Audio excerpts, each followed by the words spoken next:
शहर का नज़ारा बदल चुका था। प्रोफेसर गुवेनरान ने कॉलेज छोड़ दिया था और अब वो देश के सबसे बड़े बिजनेस टाइकून बन चुके थे। गुवेनरान अब सिर्फ एक बिजनेसमैन नहीं, बल्कि शहर का सबसे खतरनाक और कोल्ड ब्लडेड टाइकून बन चुका था। उसने कॉलेज छोड़ दिया था और अब उसके साम्राज्य में गलती की कोई गुंजाइश नहीं थी। उसका उसूल साफ था, गलती करने वाले को नौकरी से नहीं। एक यान की सुपरस्टार वापसी।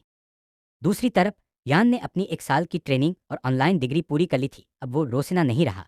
पूरी दुनिया उसे वाई के नाम से जानती थी। सिर्फ 2 गाने रिलीज हुए थे और वाई रातों रात एक ग्लोबल सेंसेशन बन गया था। उसका आत्मविश्वास अब आसमान छू रहा था और वह पहले से कहीं ज्यादा खूबसूरत हो गया था। ट्रेनिंग पूरी करके यान वापस लौटा, पर वह उसने कॉलेज जाना बंद कर दिया था और अपनी बची हुई डिग्री ऑनलाइन पूरी की थी। अब वो सिर्फ एक सुपरस्टार सिंगर नहीं, बल्कि एक नए जमाने का आइकन था। जब यान वाई वापस घर लौटा तो जू मेशन किसी दुल्हन की तरह सजा गया था। जैसा ही वो घर पहुंच गया, उसकी माँ ने दरवाजे पर ही उसे गले से लगा लिया और जोर जोर से रोने लगी। मेरा बच्चा कितना दुबला हो गया है। तो माँ उसकी गाल चूम रही थी।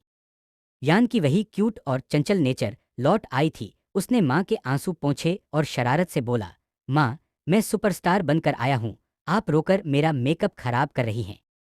पूरा दिन सेलिब्रेशन चलता रहा। यान ने सबके लिए ढेर सारे उपहार लाए थे। उसने अपनी बहनों को महंगी ज्वेलरी दी और अपने पिता को एक पुरानी नायब घड़ी। घर में फिर से वही हंसी मजाक गूंजने लगा जो 1 साल पहले खामोश हो गया था। मेरा बच्चा वापस आ गया, माँ ने उसे गले लगाते हुए कहा। शाम को यान अपनी बहन के साथ शॉपिंग मॉल गया। उसने एक बहुत ही प्यारी सिल्क की ड्रेस पहनी थी, लिंग तटस्थ शैली जो उसकी खूबसूरत को और बढ़ा रही थी। भैया देखो, ये ड्रेस मुझ पर और आप पर बिल्कुल समान लगेगी, उसकी बहन ने एक सुंदर गाउन उठाया हुआ कहा। यान ने उसे पकड़ा और आईने में देखकर मुस्कुरा दिया। उसने डिसाइड कर लिया था कि वो अब अपनी लाइफ एंजॉय करेगा। वो खिलखिला कर हंस रहा था, अपनी बहन के साथ सेल्फी ले रहा था। उसने एक दोस्त के लिए भी वेनरान के बारे में नहीं सोचा। उसके लिए वो एक बुरा ख्वाब था जो खत्म हो चुका था। वही मॉल के बाहर वेनरान की काली बुलेट प्रूफ गाड़ी रुकी। वो एक मीटिंग से लौट रहा था। वही हंसने का ढांग, वही मासूमियत, पर नजर बिल्कुल नया। वेनरान का दिल सीने में इतने जोर से धड़का कि उसे दर्द होने लगा। यान, उसके होठों से दबे पांव ये नाम निकला। वो पागल की तरह गाड़ी से उतरा और भेद को छूने लगा। उसका ठंडा चेहरा अब बेचैन था। वो दौड़ते हुए हमें जहां पहुंचा जहां उसने यान को देखा था, पर वहां सिर्फ खाली रास्ता था। यान जा चुका था। वेनरान वही खड़ा रह गया, लोगों के बीच अकेला। उसने महसूस किया कि शायद उसने कोई नया धोखा देखा है। उसे क्या पता था कि जिस वाई स्टार के गाने वो रात भर सुनता है ताकि सुकून मिले, वो वही लड़का है जो अभी उसके पास से गुजरा, पर उसे मुड़कर देखा तक नहीं। अध्याय 11, पर्दा फैश और शैतानी मुस्कान। गुवेनरान के पास सब कुछ था, पैसा, ताकत और खौफ, पर उसके पास सुकून नहीं था। पिछले 1 साल से वो सिर्फ वाई के उन 2 गानों के सहारे जी रहा था। उसे नहीं पता था वाई कौन है, पर उसकी आवाज वेनरान के जख्मों पर मरहम लगती थी। इसलिए जब वाई के पहले कॉन्सर्ट का वीआईपी निमंत्रण आया तो वेनरान खुद को रोक नहीं पाया। एक कॉन्सर्ट का मौसम, एक अनजाना डर। कॉन्सर्ट हॉल रोशनी से नहा रहा था। वेनरान अपने निजी वीआईपी बॉक्स में बैठा था। वो हमेशा की तरह ठंडा और बेरहम लग रहा था। किसी की हिम्मत नहीं थी उसकी तरफ देखने की। तभी स्टेज पर रोशनी कम हो गई। सबसे पहले स्टेज पर सोयू आया। उसने वही मास्क पहना था जो वो रोसिना का वक्त पहनता था। वेनरान की आंखें फट गईं। ये लड़का, ये तो रोजिना का साथी था। ये यहाँ वाई के कॉन्सर्ट में क्या कर रहा है? वेनरान के दिमाग में सवाल दौड़ने लगे। वाई का आइकॉनिक खुलासा। तभी स्टेज के बीच से वो निकलकर आया जिसका इंतजार पूरी दुनिया को था। यान वह सामने था, पर यह पुरान यान नहीं था। उसने एक बेबी पर्पल सिल्क ड्रेस पहनी थी जो एक जेंडर न्यूट्रल मास्टरपीस थी। ना पूरी तरह लड़कियां जैसी, ना लड़कों जैसी। कंधों तक खुले लहराते बाल, गले में चमकती हुई हीरे की ज्वेलरी और उनकी हरी आंखों में एक ऐसी चमक जो किसी को भी घुटनों पर ले आए। वेनरन के हाथ से ग्लास छूट गया। यान, ये यान है, वाई कोई और नहीं, जू यान है। वेनरान को अपनी आंखों पर यकीन नहीं आ रहा था। वो लड़का जिसे उसने कैंटीन में कचरा कहा था, आज वही पूरी दुनिया का आइकॉन बनकर सामने खड़ा था। 3, पछतावा और सच्चाई का जाल। कॉन्सर्ट खत्म होते ही वेनरान का दिमाग तेजी से घूमने लगा। उसने अपने मैनेजर को बुलाया। उसकी आवाज में एक ऐसी ठंडक थी जो खून जमा दे। मुझे जू यान का पिछले 3 साल का पूरा डेटा चाहिए, हर एक घंटा, हर एक दोस्त। मुझे जानना है कि वो 1 साल पहले कहाँ था। कुछ ही घंटों में मैनेजर फाइल लेकर आया। वेनरान ने जैसी ही फाइल खोली, उसके होठों पर एक खतरनाक मुस्कान आई। डेटा साफ कह रहा था, जिस वक्त रोजिना स्टेज पर होती थी, यान कॉलेज से गायब हो जाता था। जू यान ही रोजिना है। 4 शैतानी मुस्कान और अगला खेल। वेनरान ने यान की एक फोटो उठाई जो उसके कॉन्सर्ट में खींची थी। उसने हमें फोटो को अपने होठों से लगाया और चूमते किस हुए एक गहरी डरावनी हंसी हंसा। तो मेरी छोटी बिल्ली ही रोसिना थी और वही वाई भी है। वेनरान की आंखें जुनून जुनून से लाल थी। बहुत छुपा छुपाई खेल लिया बेबी। अब असली खेल शुरू होगा। तुम मुझसे बहुत दूर रह लो, पर अब मैं तुम्हें अपनी बाहों में ऐसे जकड़ लूंगा कि तुम सांस भी मेरी इज्जत से लोगे। वेनरन ने फोटो पर अपना हाथ फेरा, मानो वो यान को महसूस कर रहा हो। तुम्हें लगा तुम सुपरस्टार बनकर मुझसे बच जाओगे। अब तुम मेरे हो हमेशा के लिए। जू मैशन में जहां कल तक हंसी थी, आज वहां मातम जैसा सन्नाटा था। यान की फैमिली कंपनी, जिसके पिता और भाई ने खून पसीने से बनाया था, अचानक एक बड़े इलीगल स्कैम में फंस गई। उनके एक पुराने पार्टनर ने धोखा दिया था, जिसकी वजह से मार्केट में उनके शेयर मिट्टी में मिल गए। सब खत्म हो गया। हम सड़क पर आ जाएंगे, यान के पिता ने अपना सर पकड़कर कहा। उनका चेहरा पीला पड़ चुका था। यान ने पहली बार अपने मजबूत भाई को रोते हुए देखा। पूरा घर उदास था और उन्हें बचाने के लिए किसी बहुत बड़े इन्वेस्टर की जरूरत थी। तभी शहर के सबसे बड़े खानदान गु फैमिली से एक रिश्ता आया। गुवेनरन के माँ और पिता, हीरो के माता पिता, खुद जू मेशन पहुंचे। उन्होंने कहा, अगर जू यान हमारे बेटे से शादी कर लेता है तो गु ग्रुप आपकी कंपनी का सारा कर्जा उतार लेगा और उसे पहले से बड़ी बना देगा। यान के माँ बाप ने तुरंत मना कर दिया। नहीं, हम अपनी बेटी या बेटे की खुशी का सौदा नहीं करेंगे, पिता ने गुस्से में कहा। लेकिन यान ने छिपकर ये सब सुन लिया था। उसने अपने परिवार को टूटते देखा था। उसने सोचा, अगर मेरे एक हाथ से मेरे माँ बाप की इज्जत बच सकती है तो मैं ये कुर्बानी दूंगा। यान कमरे में आया। उसके चेहरे पर एक अजीब सी ठंडक थी। माँ, पापा, मैं इस रिश्ते के लिए तैयार हूँ। माँ ने रोकर कहा, नहीं यान, तू जानता भी है वो लोग कौन हैं। हमने सुना है उनका बेटा बहुत सख्त और बेरहम है। यान ने उनका हाथ थामा। पापा की तबीयत और भैया की मेहनत से बढ़कर कुछ नहीं है, मुझे मंजूर है।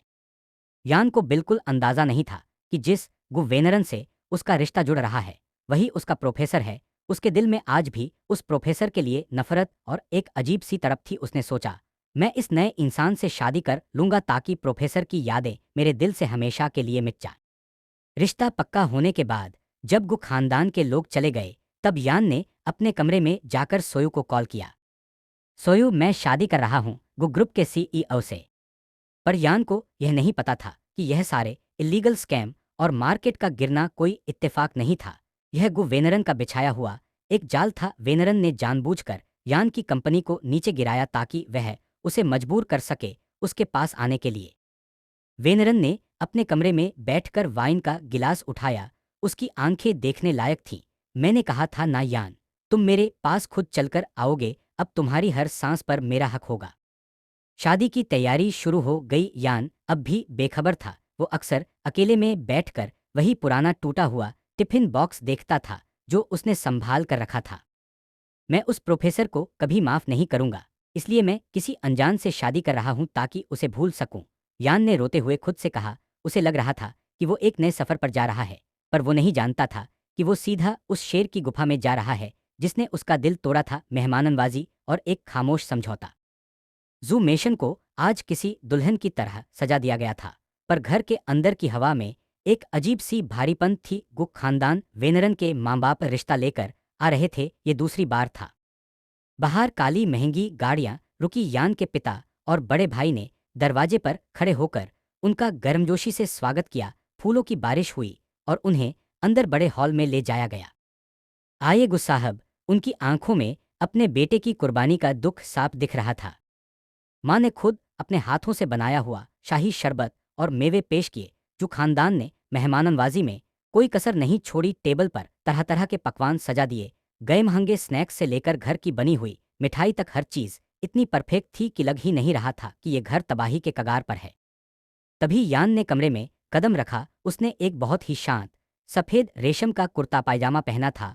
उसकी आंखें नीचे थीं और चेहरे पर एक अजीब सी मासूमियत और ठंडक थी। उसने आगे बढ़कर मेहमान के जोड़े छुए, आशीर्वाद लिया। पूर्णविराम। कितना प्यारा बच्चा है। वेनरान की माँ ने यान को गले लगा लिया। उन्हें नहीं पता था कि उनका अपना बेटा इस मासूम को पंजे में फंसाने के लिए ये सब कर रहा है। मेहमान जब खाना खाकर और रिश्ता पक्का करके चले गए, तब यान की माँ ने उसे पकड़कर रोना शुरू कर दिया। यान क्यों मान गया तो उनका बेटा कितना डराना है, तूने देखा भी नहीं। यान ने माँ को गले लगाया। उसकी अपनी आंखों में आंसू थे जो मुस्कुरा रहा था। माँ, मेहमान आए थे, उन्हें खुश देखकर मुझे अच्छा लगा, और वैसे भी मुझे अब किसी से प्यार तो करना नहीं है। प्रोफेसर ने मेरा दिल पहले ही पत्थर का कर दिया है, अब कोई भी पति बने, मुझे क्या फर्क पड़ता है। यान ने अपने कमरे में जाकर खिड़की से बाहर देखा। उसके दिमाग में अब भी वही प्रोफेसर कु का चेहरा घूम रहा था।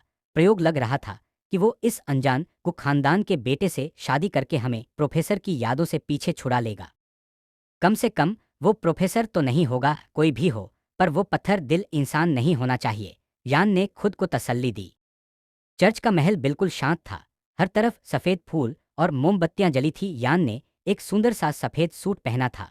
उसके कंधों तक लंबे बाल और हरी आंखों का इस्तेमाल किसी परी जैसा बन रहा था। पर जैसे ही उसने दूल्हे को देखा, उसके पांव तले जमीन निकल गई। सामने प्रोफेसर गुवेनरान खड़े थे। वही इंसान जिसने उसे सबके सामने बेइज्जत किया था, आज वही उसका दूल्हा था। और सबसे हैरानी की बात, वो प्रोफेसर जो कभी मुस्कुराता नहीं था, आज उसके होठों पर एक जीतने वाली मुस्कान थी।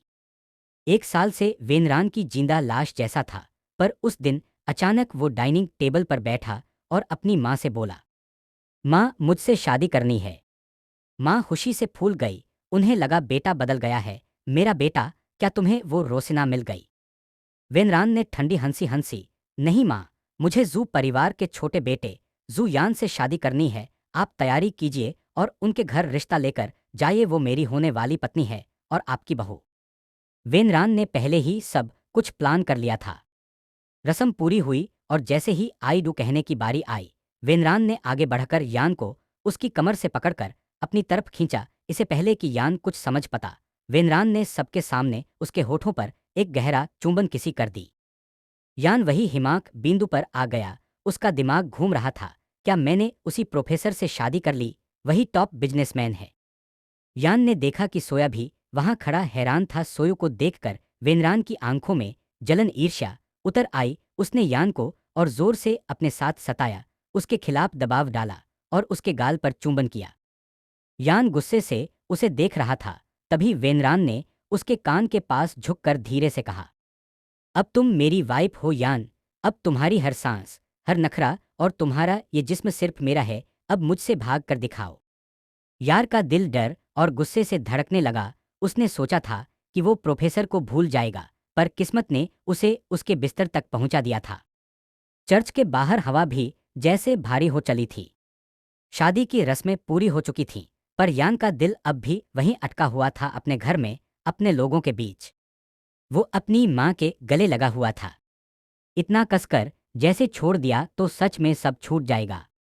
उसकी सिसकियां अब रोने में बदल चुकी थीं। सीना बार बार भर आ रहा था। माँ, बस यही शब्द निकल पाया और आवाज वहीं टूट गई।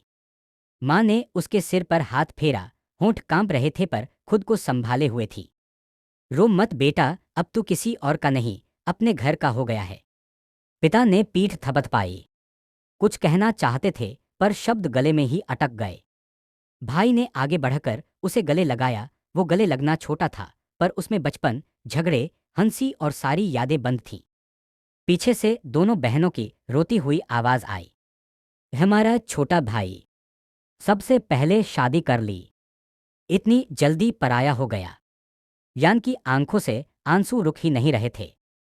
थोड़ी दूरी पर वेनवन खड़ा था, चुपचाप बस देख रहा था। जब विदाई का वक्त आया, वो आगे बढ़ा। उसने झुककर यान के माता पिता के पैर छुए, फिर भाई से हाथ मिलाया, मजबूती से, सम्मान से। उसके चेहरे पर न घमंड था, न जल्दबाजी, बस सच्ची इज्जत। उस पल सबको लगा यान गलत हाथों में नहीं जा रहा। कार में बैठते ही यान फिर टूट गया। खिड़की से बाहर भागती रोशनियां उसकी धुंधली आंखों में घुलती जा रही थीं। वो चुपचाप रो रहा था, बिना आवाज, बिना शिकायत। वेनरन उसे देख रहा था। पहली बार उसे समझ नहीं आ रहा था कि क्या करे। थोड़ी देर बाद यान की पलकों ने साथ छोड़ दिया। रोते रोते थक चुका था वो। सिर झुक गया, सांसें अनियमित थी। वेनरन ने धीरे से उसे उठाया, इतनी सावधानी से जैसे कोई नाजुक चीज हो। यान को अपनी गोद में सुलाया और उसका सिर अपने सीने से लगा लिया। यान की सांसें धीरे धीरे शांत होने लगी। वेनरन बस उसे देखता रहा। वो चेहरा जिसे वो पहले चिढ़ाता था आज अजीब तरह से मासूम लग रहा था। मैंने इसे पहले क्यों नहीं पहचाना? उसकी आवाज़ फुसफुसाहट थी। मुझे माफ़ करना वाइफी। अब मैं तुम्हें इतना प्यार दूंगा कि तुम सब भूल जाओगी। उसने झुककर यान के माथे पर एक हल्का सा किस किया। रात में यान की आंख खुली। नया कमरा, नया बिस्तर, सब कुछ अजनबी। एक पल को वो घबरा गया। फिर सब याद आया। शादी, रस्में, वो किस। उसका चेहरा गर्म हो उठा। लेकिन उसी के साथ पुरानी यादें भी लौट आईं। कंतीन, तौहीन, नफरत भरे शब्द। गुस्सा सीने में भर गया। वो उठने को पलटा ही था कि सामने वेनरन बैठा दिखाई दिया। उसे देखते ही यान चौंक गया और झट से उसकी बांह पकड़ ली। वाइफ, डर क्यों रही हो? वेनरन की आवाज़ शांत थी। मैं तुम्हारा हस्बैंड हूं। यान का गुस्सा फूट पड़ा। तुम तो मुझसे नफरत करते थे। मेरा खाना फीका हान, मुझे कचरा कहा। फिर ये सब क्या है? वेनरन ने उसकी आंखों में देखा, सीधे, बिना झिझक। वाइफ, मैंने तुमसे हमेशा प्यार किया है। बस मेरा तरीका गलत था। यान ने नजरें घुमाईं और वही ठिठक गया। दीवारों पर उसकी तस्वीरें थीं। रोशन वाली, बचपन वाली, वायस्ता वाली, हर तरफ वही। ये सब क्या है? तुम्हें कैसे पता? तम मेरे पीछे का राह है। शर्म और गुस्से से उसका चेहरा लाल हो गया। आंखें भर आईं। वो रोने ही वाला था कि वेनरन ने उसके होठों पर उंगली रख दी। खाने की प्लेट सामने आई। वेनरन अपने हाथों से उसे खिलाने लगा। यान ने मुंह फेर लिया। शांति सी का लो वाइफी। उसकी मुस्कान में शरारत थी। वो न मझे ओ बाय तारीख आत हेन। मेन कोई कान का चीज ना है हून। यान झल्लाया। मिये ले तो तम हाय साब स्वादिष्ट हो। यान समझ गया। डरते हुए पूछा, तम कुछ ना है कावजना? वेनरन झुका। मैं तुम्हारा हस्बैंड हूं। अधिकार है मेरा। पर अभी शांति से खा लो। उसने जिद और प्यार से यान को खाना खिलाया। फिर उसे अपनी बाहों में खींचकर सुला लिया। यान अब भी गुस्से में था, उलझन में था, लेकिन उस सीने से लगकर वो पहली बार खुद को महफूज महसूस कर रहा था। सुबह की पहली रोशनी पर्दे से अंदर घुस रही थी जब यान की आंख खुली। सारा थोड़ा भारी था। दिल अभी भी कल रात के सारे एहसास में उलझा हुआ है। और तभी उसकी नजर पड़ी। वेनरान उसके सिरहाने बैठा था, हाथ में कॉफी का कप, चेहरा बिल्कुल शांत, जैसी सुबह की हर सांस उसके कंट्रोल में हो। सुप्रभात मेरी खूबसूरत पत्नी। यान को जैसे करंट लग गया। वो झटके से उठ बैठा। एक मिनट। उसकी आवाज तेज थी, आंखों में नींद कम और गुस्सा ज्यादा। पहली बात, मैं लड़का हूं। दूसरी बात, मुझे पत्नी मत कहो। मैं तुम्हारा पति हूं, समझे? वेनरान ने कॉफी का एक घूंट लिया, बिल्कुल आराम से। फिर धीरे से मुस्कुराया, वो मुस्कुराहट जो हमेशा यान को और भड़काती थी। अच्छा, उसने भौं उचाई। कल रात जब तुम मेरे ऊपर चढ़कर डर रहे थे, तब तुम्हें याद था कि तुम पति हो। यान का चेहरा एक पल में लाल। कि क्या बकवास कर रहे हो तुम? वेनरान थोड़ा और पास झुका। पति बनना है ना? तो फिर हिम्मत दिखाओ, वरना पत्नी ही रहो। चुप रहो। यान ने गुस्से में चादर जोड़ी से उछाल दी। तुम बिल्कुल बदतमीज हो गए हो प्रोफेसर। अगला पूरा 1 मिनट का कमरा सिर्फ नोकझोंक से भर गया। यान गुस्से में बिस्तर पर इधर उधर हो रहा था, कभी चादर खींचता, कभी तकिया उठाता। और वेनरान बिल्कुल सुकून से कॉफी पी रहा था, जैसे ये सब उसके लिए सुबह का मनोरंजन हो। तभी दरवाजा खुला। एक नौकर, फिर दूसरा, फिर तीसरा। एक के बाद एक बक्से आने लगे, बड़े छोटे चमकते हुए। जब सब खुलने लगे तो कमरा किसी रॉयल शोरूम जैसा लग रहा था। हीरे के हार, रेशम के कपड़े, घड़ियां, इत्र, जूते, दुर्लभ कलाकृतियां, जैसी दुनिया की हर महंगी चीज यहीं आ गई हो। यान का गुस्सा कंफ्यूजन में बदलने लगा। हाँ, ये सब क्या है? इतना सब कुछ क्यों? वेनरान ने बस एक लाइन बोली, ये सब मेरी पत्नी के लिए है। यान फट पड़ा। मैं पत्नी नहीं हूं। मुझे ये सब नहीं चाहिए। मैं बिकाऊ नहीं हूं। वेनरान का चेहरा जरा भी बदला नहीं। ये बिकाऊ होना नहीं है, यान। ये बोलते हुए उसकी आवाज गहरी हो गई। ये मेरा जुनून है। तुम्हें हर चीज मिलनी चाहिए क्योंकि तुम मेरे हो। यान के पास जवाब नहीं था। दिल तेज धड़क रहा था, गुस्से से ज्यादा किसी और वजह से। नाश्ते के समय जब दोनों नीचे आए तो माहौल बिल्कुल अलग था। वेनरान के माँ पिता ने यान को ऐसे घेर लिया जैसे वो सच में उनका अपना बच्चा हो। माँ ने उसके सामने हलवा रखा। खाओ बेटा, ये घर अब तुम्हारा है। हमें प्यार भरे स्पर्श ने यान की आंखों में आंसू ला दिए। अपने माँ पापा की याद आ गई। और तभी माँ थोड़ी झुककर उसके कान के पास बोली, शरारत भरी आवाज में, यान बेटा, मेरा बेटा बिस्तर में कैसा था? ज्यादा परेशान तो नहीं किया? यान का चेहरा टमाटर जैसा लाल। उसने शर्म से सिर झुका लिया। प्लेट उसकी आंखों का एकलौता सहारा बन गई। पीछे से वेनरान आकर उसे पीछे खड़ा हो गया। माँ, परेशान मत करो उसे। वो अभी भी शर्मिला है। बस इतना सुनना था। माँ ने तुरंत वेनरान का कान पकड़ लिया। अब तू मुझे सिखाएगा, अपनी माँ को रोकेगा। वेनरान के चेहरे पर ना दर्द था ना प्रतिक्रिया, सिर्फ हल्की सी मुस्कान। और उसकी आंखें सिर्फ यान पर टिकी हुई। नाश्ते के बाद रसोई की रस्म शुरू हुई। यान को खीर बनानी थी, पर जहां यान वहां वेनरान। यान एक कदम आगे, वेनरान एक कदम पीछे। दरवाजा हटो, यान ने धक्का दिया। यान रसोई से बाहर भागा, वेनरान पीछे पीछे। यान गुस्से में खुद से बोलने लगा, बिना देखे, पता नहीं कैसा राक्षस है ये। प्रोफेसर था तब भी दुश्मन, पति बना तब भी चिपको। भगवान, मुझे इस इंसान से बचाओ। इसका दिमाग पूरी तरह खराब हो चुका है। पीछे वेनरान बस मुस्कुरा रहा था। उसके लिए यान का गुस्सा भी प्यारा था।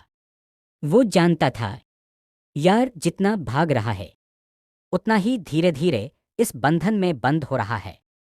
और यान ये अभी भी नहीं जानता था कि जिस जुनून से वो भाग रहा है वो छोड़ने वाला नहीं है, कभी भी नहीं।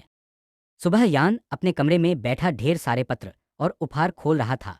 उसके चेहरे पर एक प्यारी सी मुस्कान थी। वो खुश था कि दुनिया उसे इतना प्यार करती है। तभी उसने एक पत्र पढ़ा जिसमें एक फैन ने बहुत ही शायराना तरीके से अपने प्यार का इजहार किया था। यान खुशी से झूम उठा, पर पीछे खड़े वेनरान की आंखें गुस्से से लाल हो रही पतली। उसका दिल कर रहा था कि हमारे फैन को ढूंढ कर खत्म कर दे। यान ने ऑफिस जाने के लिए कपड़े निकलना शुरू किया। वेनरान ने आगे बढ़कर एक बहुत ही सोबर और बैंड गले वाला सूट चुना। वेनरान, ये पहचानो, इसमें तुम कम दिखोगे। यान, नहीं, मैं ये नहीं पहनूंगा। यान ने उसे रिजेक्ट किया और अपना पसंदीदा स्टाइलिश और थोड़ा सा ग्लैमरस आउटफिट पहना। उसने वेनरान की पसंद को ठुकरा कर उसे दिखा दिया कि वो अब डरता नहीं है। जब यान निकलने लगा तो माँ ने कहा, बेटा, वेनरान तुम्हें छोड़ देगा। यान ने मन किया, पर वेनरान ने बिना कुछ बोले उसका हाथ कास कर पकड़ा और कार की तरफ ले गया। माँ पापा के सामने यान कुछ नहीं बोल पाया, पर कार में बैठे ही उसने झटके से अपना हाथ छुड़ाया और गुस्से में खिड़की के बाहर देखने लगा। शाम को वेनरान बहुत जल्दी यान के ऑफिस पहुंच गया। यान के सहकर्मी देखकर चिढ़ाने लगे, कहते हैं, देखो यान, तुम्हारे प्रिंस चार्मिंग आ गए। यान ने उन्हें इग्नोर किया और कार में बैठ गया, पर वेनरान की नज़र यान के हाथ में पकड़े एक खूबसूरत फूलों के गुलदस्ते फूलगुच्छे पर गई। वेनरान, दबी हुई गुस्से वाली आवाज, ये किसने दिया? यान ने पहले अनसुना किया, पर जब वेनरान ने दोबारा वही सवाल एक खौफनाक ठंडक के साथ पूछा तो यान ने कहा, एक फैन ने दिया है, मेरे नाम से आया था, बहुत प्यारा है ना। वेनरान ने बिना एक पल सोचे यान के हाथ से वो गुलदस्ता छीना और खिड़की से बाहर फेंक दिया। यान, नहीं, ये तुमने क्या किया? यान की आंखों में आंसू आ गए, वो गुस्से और दुख में रोने लगा और खिड़की के बाहर देखने लगा। वेनरान अब भी वही बेरहम इंसान है। अचानक कार एक बड़े फूल वाले फूलों की दुकान के बाहर रुकी। वेनरान बिना कुछ बोले नीचे उतरा। दुकान के अंदर जाकर उसने खुद खड़े होकर सबसे बड़े और महंगे लाल गुलाबों का एक वीवीआईपी गुलदस्ता बनवाया। दुकानदार ने उसकी चमकती आंखें और मेहनत को देखकर पूछा, सर, क्या ये आपकी गर्लफ्रेंड के लिए है? वो बहुत लकी होगी। वेनरान ने एक छोटी पर बहुत ही प्यारी मुस्कान दी और कहा, नहीं, ये मेरे पति के लिए है, जो मुझसे थोड़ा गुस्सा है। दुखंदर हैरान रह गया, पर वेनरान की मुस्कान में एक अलग ही सच्ची थी। वेनरान कार में वापस आया और वो बड़ा सा गुलदस्ता यान की गोद में रख दिया। यान ने हैरानी से उसे देखा। उसका गुस्सा अब थोड़ा कम हो रहा था, पर शर्म से उसका चेहरा फिर से लाल हो गया। घर वापस लौटते ही माहौल एक बार फिर खुशनुमा हो गया, पर इस खुशी के पीछे वेनरान की गहरी मोहब्बत और यान का बदलता हुआ दिल था। जैसे ही दोनों ने घर में कदम रखा, यान के हाथ में वो बड़ा सा गुलाबों का गुलदस्ता देखकर माँ ने अपनी हंसी रोक ली। माँ, ओहो वेनरान, तूने आज तक मुझे एक फूल नहीं दिया और आज अपनी पत्नी के लिए पूरा बागीचा उठा लाया। वेनरान ने बस एक हल्की मुस्कान दी, जबकि यान शर्म से लाल हो गया और तेजी से सीढ़ियां चढ़ते हुए ऊपर अपने कमरे में भाग गया। यान ने ताजा होकर अपनी सबसे प्यारी हरी नाइट ड्रेस पहनी, जो उसकी हरी आंखों के साथ बिल्कुल मैच कर रही थी। उसने अपना फोन चेक किया तो उसका दिल खुशी से झूम उठा। उसके भाई का संदेश था, उनकी कंपनी का घोटाला सुलझ गया था और शेयर पहले से 2 गुना ऊपर उछल रहे थे। उसकी बहनों ने वीडियो कॉल करके खूब मजे लिए। भैया, जीजा जी, वेनरान तो बड़े रोमांटिक निकले, हमें तो लगा था वो सिर्फ गुस्सा करना जानते हैं। वेनरान दरवाजे पर खड़ा ये सब सुन रहा था। उसने यान की खुशी देखी और एक सुकून भरी मुस्कान के साथ वहां से चुपचाप नीचे चला गया। 3 डिनर टेबल पर खामोश तकरार। आला डिनर टेबल पर सब बैठे। यान ने दबे पांव कहा, माँ, पापा ने बुलाया है, मैं कल अपने घर जाऊंगा। माँ, ठीक है बेटा, पर वेनरान तुम्हें छोड़ने जाएगा और साथ में रुकेगा भी। यान, नहीं माँ, मैं अकेला चला जाऊंगा। लेकिन टेबल के नीचे वेनरान ने अचानक यान का हाथ कसकर पकड़ लिया। यान ने छुड़ाने की बहुत कोशिश की।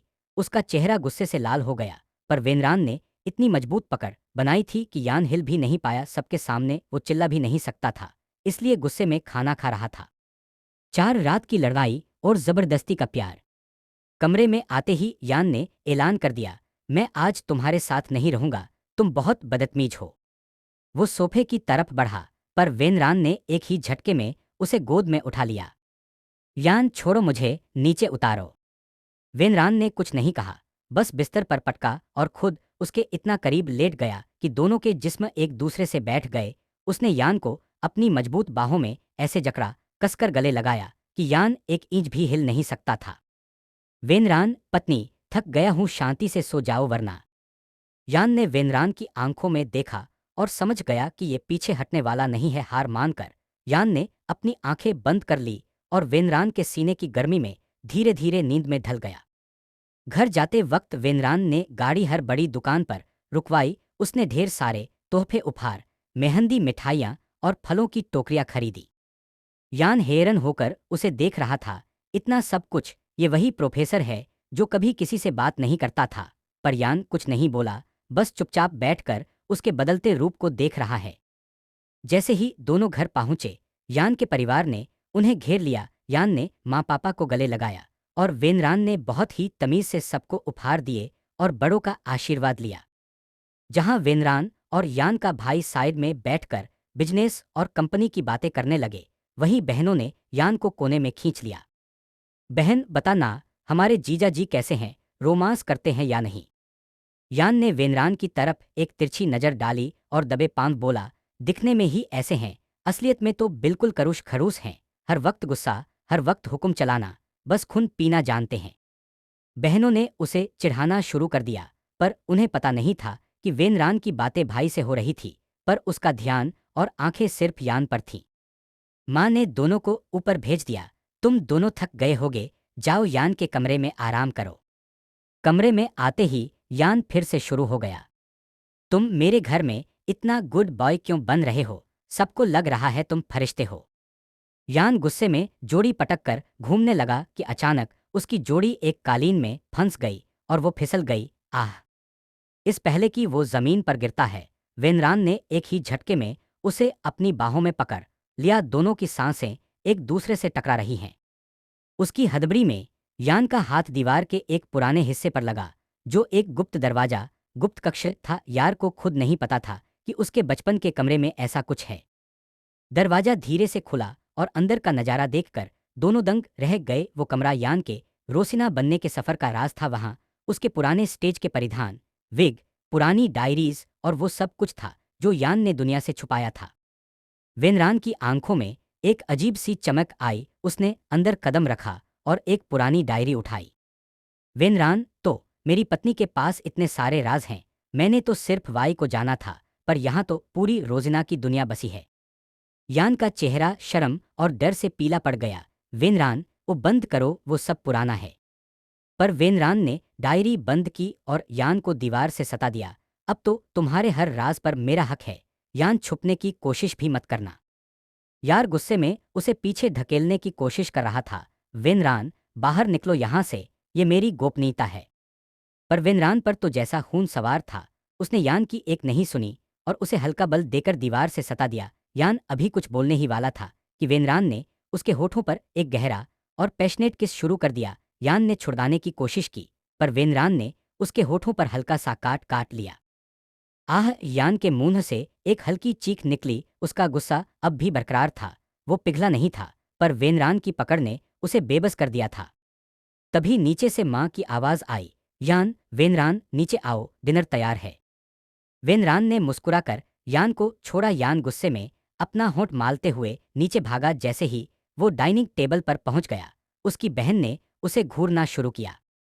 बहन छेदते हुए, ओहो यान, तुम ऊपर आराम करने गए थे या मजे करने? लगता है जीजा जी ने तुम्हें आराम करने का मौका ही नहीं दिया।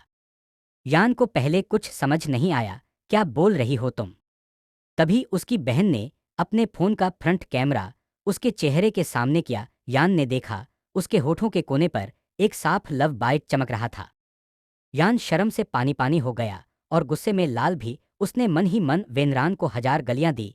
खतरनाक इंसान, राक्षस, सबके सामने मेरी इज्जत मिट्टी में मिला दी। डिनर शुरू हुआ। टेबल पर बहुत सारे पकवान थे। एक डिश ऐसी थी जिसमें मूंगफली थी। यान को मूंगफली से बहुत बुरी एलर्जी थी, पर यह बात उसके परिवार के अलावा कोई नहीं जानता था। जैसा ही यान उस डिश की तरफ हाथ बढ़ाने वाला था, वेनरान ने उसका हाथ झटके से रोका और वो बाउल उससे दूर कर दिया। वेनरान, ये मत खाओ, इसमें मूंगफली है। पूरा टेबल सन्नाटे में डूब गया। यान की आंखें फट गई। इससे कैसे पता? मैंने तो इसे कभी नहीं बताया, मेरे घर वालों ने भी नहीं बताया। वेनरान ने बिल्कुल शांत चेहरे के साथ अपना खाना जारी रखा, मानो ये कोई बड़ी बात न हो। यान को एहसास होने लगा कि वेनरान ने पिछले 3 सालों में उसके बारे में एक एक छोटी से छोटी बात पता कर ली थी। वो सिर्फ उसकी पत्नी नहीं थी, वो वेनरान का एक पुराना जुनून था। अगले दिन सुबह सुबह जू मेशन के दरवाजे पर एक बड़ा सा बॉक्स और लाल गुलाबों का गुलदस्ता आया। यान के लिए ये मामूली बात थी, उसके प्रशंसक हमेशा उसे तोहफे भेजते रहते थे, पर वेनरान के लिए ये कोई ललकार, चुनौती से कम नहीं था। वेनरान ने देखा कि उस गुलदस्ते पर एक कार्ड था जिस पर लिखा था, तुम्हारी आवाज मेरी हर सांस है, यान। वेनरान की मुट्ठियां भींच गई। उसके अपने घर में तो एक परिंदा भी यान के लिए कुछ नहीं भेज सकता था, क्योंकि उसने सब ब्लॉक कर रखा था। पर यहाँ यान के मायके में वो कुछ बोल नहीं पा रहा था।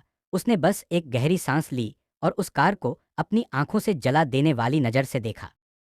यान बड़े मजे से वो फूल सूंघ रहा था और उपहार खोल रहा था। यान, देखो वेनरान, मेरे प्रशंसक मुझे कितना चाहते हैं, फूलों की में कितनी प्यारी खुशबू है। वेनरान ने सपाट लहजे में कहा, इन फूलों को फेंक दो। यान, तुम्हें नहीं पता ये कौन भेज रहा है। यान, तुम फिर से शुरू हो गए, तुम्हें हर चीज से जलन होती है। रात हुई, कमरे में सन्नाटा था, पर दोनों के दिलों में तूफान था। यान बिस्तर पर बैठकर अपनी पुरानी डायरी देख रहा था कि वेनरान ने आकर उसके हाथ से वो डायरी छीन ली। यान चिल्लाकर, वापस करो मेरी डायरी, तुम्हारी हिम्मत कैसी हुई? वेनरान, तुम्हें लगता है मैं तुम्हें किसी और के बारे में सोचता हुआ देख सकता हूँ? वो फूल, वो अक्षर, सब मिट्टी में मिला दूंगा मैं। यान, तुम एक बीमार इंसान हो। वेनरान, तुम मुझसे प्यार नहीं करते, तुम मुझ पर कर्ज लेना चाहते हो। मैंने तुमसे शादी सिर्फ अपने परिवार के लिए की है, याद रखना। यान की ये बात सुनते ही वेनरान का सब्र टूट गया। उसने यान को कांधे से पकड़कर बिस्तर पर गिरा दिया और उसके ऊपर झुक गया। वेनरान, हाँ, मैं बीमार हूँ, तुम्हारे लिए बीमार हूँ, और तुमने शादी किसी के लिए भी की है, पर अब तुम्हारी रूह पर मेरा नाम लिखा है। यान ने उसे धक्का देने की कोशिश की। मुझसे दूर हटो, मुझे तुमसे नफरत है। वेनरान ने उसके दोनों हाथ उसके सर के ऊपर पकड़ लिए। नफरत करो यान, खुलकर करो, पर याद रखना, तुम्हारी ये नफरत भी सिर्फ मेरी है। कल सुबह हम वापस अपने घर जा रहे हैं और वहां ना कोई फैन होगा, ना कोई फूल, सिर्फ तुम और मैं। यान की आंखों में गुस्से के आंसू थे, पर वेनरान की पकड़ इतनी मजबूत थी कि वो समझ गया इस जुनून से बचना अब नामुमकिन है। कार में वापस लौटते वक्त वेनरान ने कई बार कोशिश की। वाइफ, देखो, तुम्हारे लिए मैंने नया म्यूजिक सिस्टम लगवाया है। यान, क्या तुम थक गए हो? पर यान ने एक बार भी मुड़कर नहीं देखा। वो बस खिड़की के बाहर तेजी से गुजरते पेड़ों को देख रहा था। उसका चेहरा सपाट था, पर उसकी खामोशी वेनरान के दिल को किसी चाकू की तरह काट रही थी। घर पहुंचते ही जैसी ही गाड़ी रुकी, या बिना वेनरान का इंतजार किए उतरा और सीधे अपने कमरे में चला गया, और दरवाज़ा अंदर से बंद करने ही वाला था कि वेनरान ने अपना हाथ बीच में रख दिया। रात के सन्नाटे में वेनरान ने जब यान को पकड़कर अपनी तरफ घुमाया तो यान ने उसे जोर से धक्का दिया। वेनरान, कब तक ऐसे रहोगे? मैंने तुम्हारे लिए सब कुछ किया है, यान। तभी यान का सब्र टूट गया। उसकी आंखों से आंसू बहने लगे और वो चिल्लाया, यान, क्या किया है तुमने? सिर्फ मुझ पर कब्जा किया है। तुम्हें लगता है ये उपहार और ये दिखावा मेरा जख्म भर देगा? मैं नहीं भूला हूं वो कैंटीन का दिन, मैं नहीं भूला हूं वो बारिश की रात जब तुमने मुझे कचरा कहा था। तुमने मेरी मासूमियत का कत्ल किया था, प्रोफेसर। यान इतने जोर जोर से रो रहा था कि उसका सांस फूलने लगा। उसने वेनरान के सीने पर अपने कामजोर हाथों से मरना शुरू किया। मुझे नफरत है तुमसे। तुमने मुझे 1 साल तक तड़पाया, और अब जब मैं सुपरस्टार बन गया तो तुमने मुझे खरीद लिया। वेनरान वही जम गया। उसने पहली बार महसूस किया कि उसने यान के दिल को कितना गहरा चोट पहुंचाई थी। यान की तरफ देखकर वो पत्थर दिल मॉन्स्टर पिघल गया। वेनरान की अपनी आंखों में आंसू आ गए, वो आंखें जो कभी नहीं रोटी पतली। उसने यान के दोनों हाथ पकड़े और घुटनों के बाल जमीन पर बैठ गया। वेनरान कांपती आवाज में, मुझे माफ कर दो यान, मैं हमें वक्त अंधा हो गया था। मुझे नहीं पता था कि मैं अपनी ही जिंदगी को बर्बाद कर रहा हूं। मैं तुम्हारी नफरत के लायक हूं, पर प्लीज अपना गला मत फोड़ो, मुझे मार लो, पर रोना बंद करो। वेनरान ने रोते हुए यान को खींचकर अपने सीने से लगा लिया। यान शुरू में छटपटाया, पर वेनरान ने उसे इतनी नरम मिली शिद्दत से पकड़ा था कि धीरे धीरे यान की चीखें सिसकियों में बदल गईं। वेनरेन यूज संत कराटे हुए उसके बालों को सहला रहा था और बार बार उसके आंसू पोंछकर सॉरी कह रहा था। उस रात पहली बार उस कमरे में जुनून नहीं, बल्कि एक सच्चा पछतावा और दर्द था। दोनों वही जमीन पर एक दूसरे को पकड़े हुए रो रहे थे, मानो पिछले 3 साल का बोझ आज बह गया हो। वक्त बदल रहा था। नफरत की दीवार अब धीरे धीरे गिर रही थी, और उसकी जगह एक गहरी फिक्र और पुराने राजों का खुलासा ले रहा था। सुबह यान ने गलती से वेनरान के मैनेजर को कुछ फाइलों के साथ देखा। फाइलें खुली थीं और उनमें यान की हर स्टेज परफॉर्मेंस की डिटेल, उसके लिए भेजे गए गुमनाम गुप्त फूलों की रसीद और वही महंगे तोहफे जैसे थे। यान का सर चक्र गया। तो वो गुप्त प्रशंसक, वो मेरा सबसे बड़ा प्रशंसक, कोई और नहीं, वेनरान ही था। ये मुझसे नफरत का नाटक कर रहा था, पर पीछे से मुझे समर्थन कर रहा था। अगला संगीत कार्यक्रम था।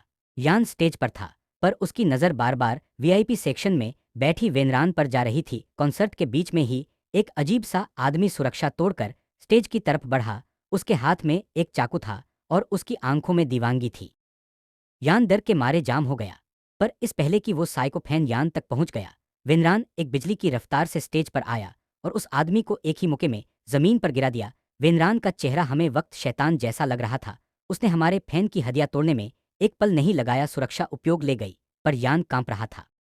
वेनरान गुस्से में लाल था, पर जैसे ही वो यान की तरफ मुड़ा, यान ने बिना कुछ सोचे दौड़कर वेनरान को गले लगा लिया। पहली बार यान ने वेनरान के सीने पर अपना सर रखा और उसे कसकर पकड़ लिया। वेनरान का गुस्सा पल भर में ठंडा हो गया। उसने यान को अपनी मजबूत बाहों में भर लिया, जैसे दुनिया से छुपा लेगा। अगली सुबह जब धूप कमरे में आई, यान की आंख खुली महसूस हुआ कि वो किसी बहुत ही नरम पर कठोर चीज पर सोया है। उसने आंखें खोली तो देखा कि वो पूरी रात वेनरान की छाती पर सर रख कर सोया था, बिल्कुल किसी बच्चे की तरह उसे लपेटकर। वेनरान पहले से जाग रहा था और सिर्फ यान को ही देख रहा था। वेनरान गंभीर पर प्यारी आवाज में, गुड मॉर्निंग पत्नी। इसे पहले कि यान कुछ बोल पता, वेनरान ने झुककर उसके होठों पर एक हल्की और नरम गुड मॉर्निंग किस दे दी।